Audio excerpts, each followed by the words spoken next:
South queen Trisha கிருஷ்ணனுடைய 43வது பிறந்த நாளுக்கு வாழ்த்துக்கள் குவிந்து கொண்டும் இருந்தது. இந்த நல்ல நாள திருப்பதி ஏழுமலையான் கோவில்ல ஸ்டார்ட் பண்ணாங்க. திருப்பதியில இருந்து சென்னை திரும்பி விட்டாங்க த்ரிஷா. தமிழக சட்டசபை தேர்தலில் பதிவான வாக்குகள் எண்ணப்பட்டு வர நிலையில 100க்கும் அதிகமான தொகுதிகள்ல விஜயவர்களுடைய தமிழக வெற்றி கழக வேட்பாளர்கள் தான் முன்னிலையில இருந்தாங்க. இதனடுத்து விஜயவர்களுடைய அப்பா எஸ் சந்திரசேகர் வீட்டுல செலிப்ரேட்டுமே பண்ணாரு. இந்த நிலையில ஊர் திரும்பிய கையோடு செய்தி அறிந்த த்ரிஷா தன்னுடைய நண்பர் விஜய் அவர்களை நேர்ல வாழ்த்து அவருடைய வீட்டுக்கே சென்று விட்டாங்க. அவங்க கார்ல வந்த போது எடுக்கப்பட்ட புகைப்படங்கள் வீடியோக்கள் சோசியல் மீடியாக்கள்ல வெளியாக இருக்கு. இதற்கிடையே இன்று காலை த்ரிஷா அவர்கள் செய்த பிரார்த்தனை நிறைவேறிவிட்டது.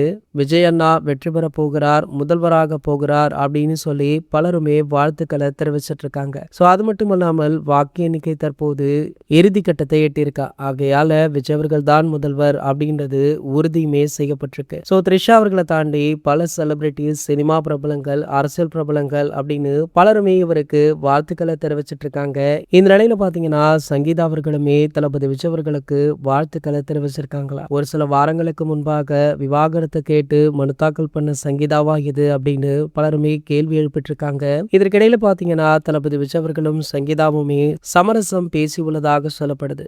ஆகையால கூடிய விரைவில் இருவருமே ஒன்றாக இணைந்து விட வாய்ப்பு இருப்பதாக தகவல்களுமே வெளியாகி கொண்டிருக்கு. இது போன்ற செய்திகளை பத்தி நீங்க உடனே தெரிஞ்சுக்க நம்மளுடைய சேனலை மறக்காம சப்ஸ்கிரைப் பண்ணிக்கோங்க.